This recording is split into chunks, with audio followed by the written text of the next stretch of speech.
This is the Calculus Pre-Lecture Series. I'm Caitlin Murphy, and this podcast is on local minimums and maximums.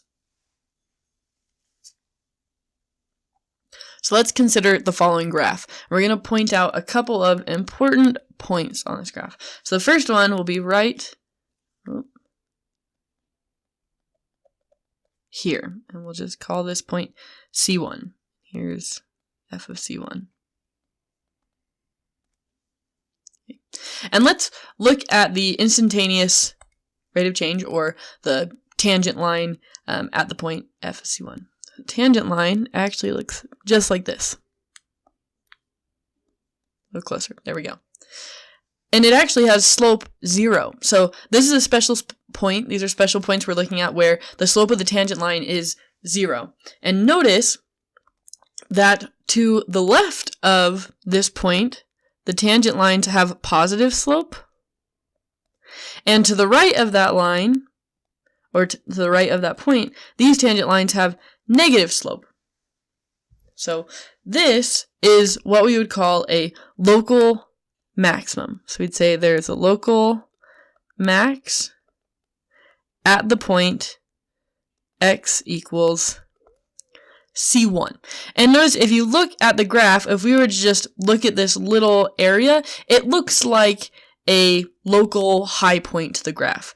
Then a little bit to the right, we have this point right here. Kind of has a similar idea. Notice the slope of the tangent line at this point is 0, but it looks like maybe what we call a local minimum. It's kind of in the valley of this little part of the graph. And notice that the slopes of the tangent lines to the left of the point are negative, and to the right are positive. So as we go around the bottom of this curve, these tangent lines are negative, and then they flatten out, and the slope becomes positive as we move to the right. So this we would call a local minimum at the point x equals C2.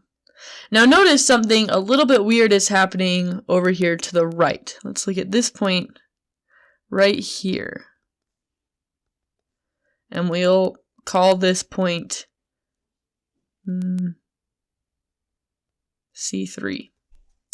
Notice the slope of the tangent line here is 0, but to the left, the slopes of the tangent lines are positive, and to the right, the slope of the tangent lines are positive. So in the graph, if you're looking at it, it doesn't really look like a high point or a local low point. It just, the graph is increasing to that point and keeps increasing afterwards. So this is a point where, so we see f prime of C3 is equal to 0, but this isn't a local minimum or local max. So just because the slope of the tangent line is 0 does not mean that we have a local min or max. But when we do have the slope of the tangent line being 0, we can look at the slopes of the tangent lines nearby to determine if we have a local min or max. And we can also see just by inspection that the local maxes kind of happen at the peaks of the graph in a sense, and the local mins happen at in the bottom of the valleys of the graph, so to say.